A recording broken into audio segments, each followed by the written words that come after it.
L'ONERA est le premier acteur français de la recherche aéronautique, spatiale et de défense. C'est un acteur public. Ses domaines d'activité sont l'aéronautique civile, l'espace, la défense et au-delà, d'autres secteurs à qui il transfère sa science et ses technologies. L'ONERA travaille pour des agences publiques et l'industrie, en France comme à l'international. Il emploie plus de 2000 personnes et rassemble leurs talents dans de multiples métiers qui concentrent toutes les connaissances et compétences nécessaires aux domaines aérospatial et de défense.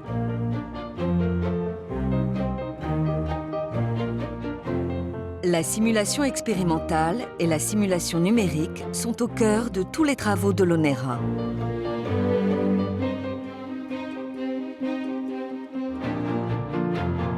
Un des 8 sites de l'ONERA est celui de Palaiseau, sur le plateau de Saclay, à 20 km de Paris. Essentiellement tourné vers la défense, il concourt aussi à relever les défis de l'aéronautique civile et de l'espace. Dans les domaines de la recherche aéronautique et spatiale, l'ONERA est un acteur majeur pour la défense, si ce n'est le principal acteur français. Il prépare les technologies de défense qui anticiperont et provoqueront la surprise stratégique et tactique. Les grands enjeux auxquels l'ONERA contribue sont la protection, la dissuasion, le renseignement et l'intervention. Pour la protection, l'objectif est de surveiller l'espace aérien, l'espace extra-atmosphérique et de prendre en compte ainsi les menaces balistiques. L'ONERA travaille ainsi sur les radars Grave et Nostradamus. En ce qui concerne la dissuasion, l'ONERA y répond en travaillant, par exemple, sur des missiles hypersoniques qui se déplaceront jusqu'à 6 à 8 fois la vitesse du son. Quant au renseignement, l'objectif est de connaître la situation stratégique et tactique par des moyens d'observation pour mieux voir, plus loin, par tout temps, et de jour comme de nuit. Dernier enjeu, l'intervention. L'objectif est de développer des technologies de haut niveau nécessaires aux armées françaises, comme par exemple des missiles plus rapides, plus précis, plus difficiles à intercepter, ou encore l'amélioration des performances des avions de combat. Pour répondre à l'enjeu protection, l'ONERA étudie et développe donc des radars. Le challenge, c'est d'apporter des systèmes qui ont des aspects novateurs par rapport aux systèmes de radars existants. Par exemple, la surveillance de l'espace, c'était un enjeu stratégique. Avant l'existence de Grave, pour connaître le nombre de satellites qui passaient au-dessus du territoire national, il était nécessaire d'avoir des données extérieures données par d'autres pays.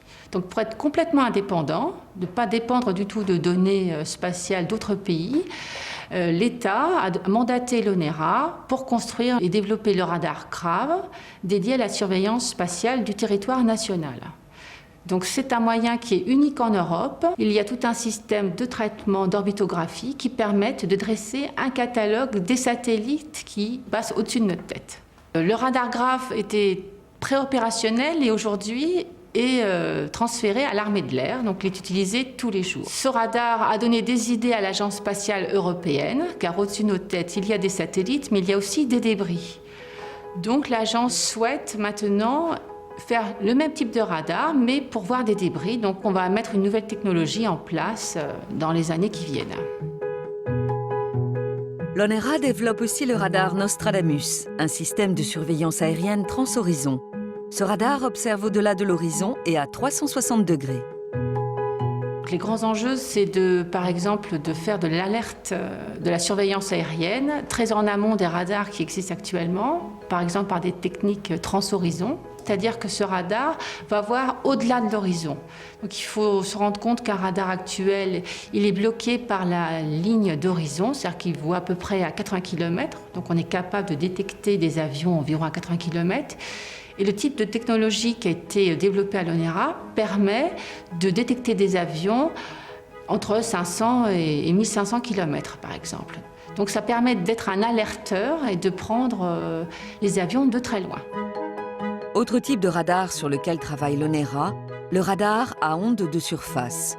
Cette technologie utilise comme canal de conduction la surface de la mer. Il fournit une surveillance de la zone côtière jusqu'à 400 km. Ce radar permet ainsi de détecter tout comportement anormal. Trajectoires non prévues, dégazage de pétroliers, pêche illégale, piraterie, trafics illégaux. Il existe d'autres moyens pour observer différemment. L'infrarouge en est un. À ce titre, l'ONERA développe des détecteurs infrarouges afin de voir des éléments non visibles à l'œil, comme des mouvements, certains matériaux et des écarts de température. La recherche dans le domaine infrarouge, c'est un domaine en pleine évolution. L'ONERA travaille fondamentalement pour la défense et pour ses besoins de défense, on a besoin d'une performance extrême. Et là maintenant, nous avons des technologies qui sont en train d'exploser et pour nous, ça veut dire qu'on peut repérer les activités, avoir du renseignement et un renseignement qui, au lieu d'être figé, comme dans une image visible, on va avoir un instantané, on va avoir des indices thermiques qui nous disent que non seulement l'usine qu'on voit est présente, mais en même temps, elle a telle activité et qui se déroule suivant telle chronologie. L'ONERA travaille aussi sur les drones, et notamment ceux pour la surveillance des théâtres d'opérations militaires et ceux d'observation dédiés à la gestion de crise. Sur les tout petits drones, les challenges, c'est essentiellement l'aérodynamique, puisque c'est une aérodynamique et des domaines de vol très différents de ce qu'on peut rencontrer sur des drones de plus grande taille, plus proches des avions que l'on connaît. Donc il y a des challenges de l'aérodynamique et puis de la miniaturisation des actionneurs, des énergies embarquées. Donc il y a pas mal de choses intéressantes pour justement trouver des solutions technologiques pour fabriquer un micro-drone.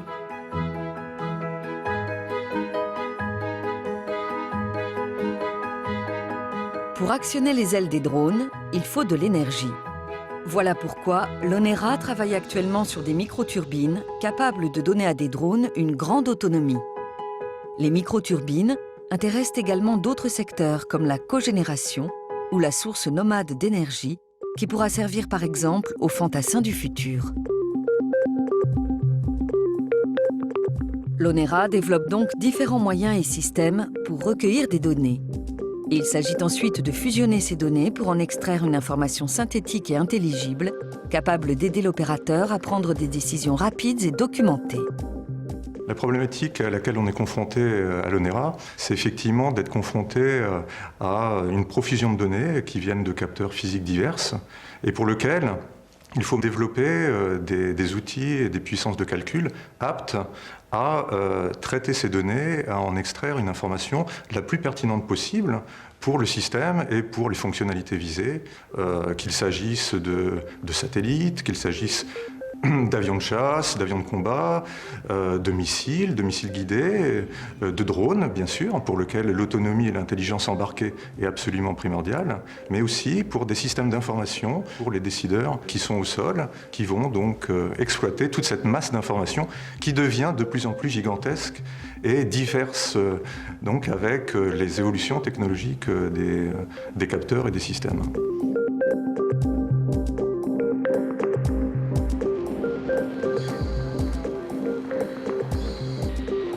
Les recherches de performance extrême restent un axe important des recherches de l'ONERA. Ces recherches intéressent la défense et l'espace. Pour la défense, il s'agit de se procurer un avantage décisif sur l'adversaire potentiel, en développant des missiles hypersoniques par exemple. Pour l'espace, l'objectif est une augmentation de la puissance des lanceurs. Mais cet axe de recherche va de pair avec celui de l'augmentation de la fiabilité des lanceurs et de la diminution des coûts de lancement. L'ONERA travaille donc sur la conception de missiles et de véhicules hypersoniques pour atteindre plus rapidement n'importe quel point de la planète.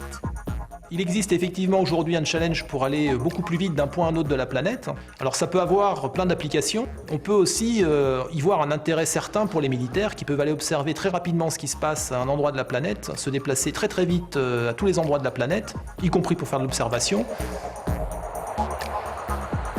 On en est au point aujourd'hui où on imagine de faire un essai en vol d'un démonstrateur technologique à des vitesses de l'ordre de Mach 8, donc 8000 km/h. Ça, c'est quelque chose qui devrait voir le jour d'ici à 5 ans.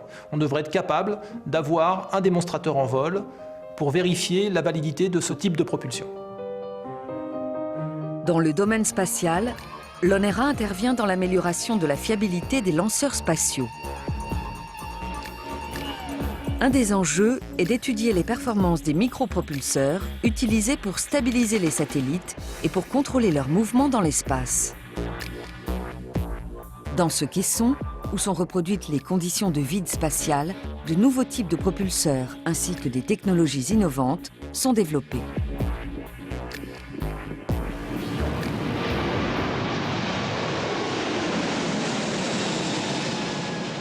L'ONERA, sur le plateau de Saclay, est aussi acteur des technologies clés qui répondront aux défis du transport aérien de demain. Moins de kérosène, moins de bruit, plus de sécurité. 20% des émissions polluantes ont pour origine le transport. L'aviation en représente 2%. Évidemment, ce chiffre est faible, mais il faut bien comprendre que le trafic est amené à croître, à peu près de 4 à 5% par an dans les années qui viennent. En conséquence, la communauté européenne a fixé pour les nouveaux appareils 3 grands objectifs à atteindre à l'horizon 2050. Le premier est la réduction de 75% des émissions de CO2, le gaz carbonique, par passager et par kilomètre. Le second est la réduction de 90% de l'oxyde d'azote, le fameux NOx. Enfin, le troisième est une réduction du bruit perçu de l'ordre de 65%. Premier défi, mettre au point le moteur du futur. Pour ce faire, les scientifiques de l'ONERA travaillent à diminuer sa consommation. Il y a plusieurs leviers sur lesquels on peut jouer. Un premier levier qui consiste à augmenter le taux de dilution des moteurs et un deuxième levier qui consiste à augmenter la pression et la température dans la chambre de combustion. Alors ce faisant, on améliore le rendement, l'efficacité thermodynamique du moteur et on diminue sa consommation spécifique. Mais ça pose un certain nombre de problèmes. En particulier, quand on augmente la pression à laquelle se fait la combustion, on augmente la propension de la chambre de combustion à produire des produits polluants qui sont les oxydes d'azote. Donc on est obligé d'imaginer des nouveaux concepts de chambre de combustion qui pourront fonctionner à pression élevée en produisant peu d'oxyde d'azote.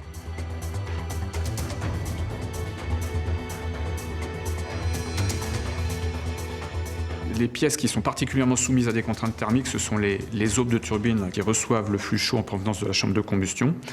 Et ces aubes sont refroidies par des circuits internes qui sont assez complexes. À l'ONERA, on a la chance de disposer d'un banc d'essai qui est le banc Bâtir, qui permet de réaliser des mesures de vitesse et des mesures de température dans ces écoulements en rotation très rapide et qui donne des informations très précieuses pour améliorer la géométrie de ces canaux et pour améliorer l'efficacité du refroidissement. Dans les moteurs d'avion, la température maximale de fonctionnement est de 1100 degrés Celsius. Les parties les plus chaudes sont aujourd'hui élaborées à partir d'alliages métalliques à base de nickel qui supportent des températures très élevées. On les appelle superalliages. Pour continuer à accroître les performances des moteurs, il faut augmenter leur température de fonctionnement. Différents concepts de matériaux sont en cours d'étude à l'ONERA pour y parvenir. L'un de ces concepts est de revêtir d'une protection thermique ce superalliage de façon à avoir des températures d'utilisation plus élevées que ce qu'on utilise à l'heure actuelle. Ensuite, l'autre concept, c'est de changer carrément la nature de l'alliage, donc ne plus utiliser des alliages base nickel, mais des alliages à base de silicure de nobium. Au-delà de l'utilisation de matériaux métalliques, l'ONERA étudie et teste également des matériaux céramiques. Ils présentent une meilleure résistance aux températures élevées, mais sont encore fragiles mécaniquement. Faire un circuit de refroidissement au niveau des aubes à un surcoût, c'est quand même limité en température, d'où l'intérêt de trouver des nouveaux matériaux pour monter plus haut en température sans les circuits de refroidissement. C'est pour cela qu'on s'intéresse à l'ONERA depuis quelques années aux céramiques dites eutectiques, qui permettent d'augmenter encore les températures des chambres de combustion des moteurs et donc de pouvoir diminuer les consommations de carburant par augmentation des rendements. Ces céramiques sont élaborées dans un four unique en Europe qui monte jusqu'à 2200 degrés Celsius. Dans ce four sont aussi élaborés des cristaux pour la fabrication de nouvelles sources laser. Elles permettront par exemple de mettre en évidence la production de gaz polluants dans les moteurs.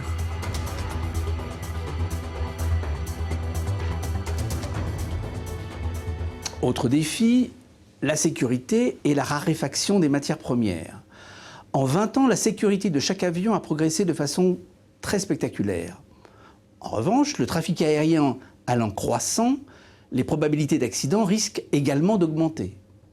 C'est pourquoi l'Europe a appelé tous les acteurs du transport aérien à œuvrer en faveur d'un secteur encore plus sûr et fiable. Par ailleurs, les avions volent parce qu'il y a du kérosène. Mais jusqu'à quand y en aura-t-il? Il faut donc préparer les nouvelles générations d'avions qui fonctionneront, par exemple, avec des biocarburants. Ce sont les tests effectués à l'ONERA qui permettent de dire dans quelle direction il faut aller pour synthétiser ces nouveaux carburants. Les essais ont plusieurs fonctions qui permettent de tester si ces nouveaux carburants sont acceptables en termes de viscosité, en termes de stabilité à l'oxydation, en termes de tenue à froid.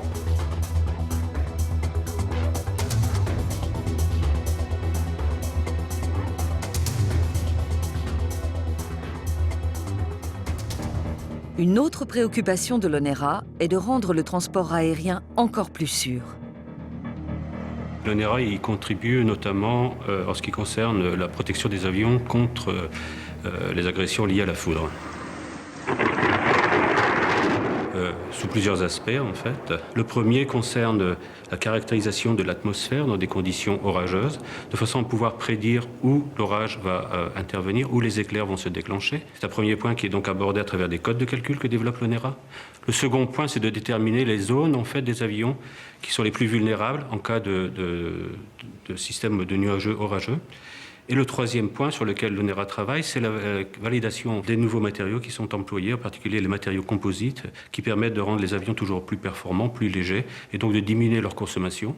En revanche, il est nécessaire de développer en fait des nouveaux moyens pour caractériser ces matériaux vis-à-vis de ces agressions comme la foudre.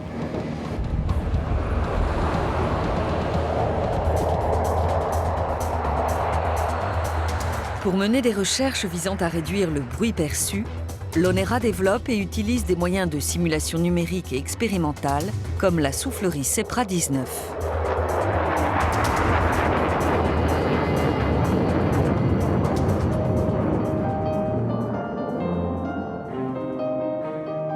Toutes ces thématiques de recherche de l'ONERA sont développées sur le site de Palaiseau, implanté depuis 1947 sur le plateau de Saclay.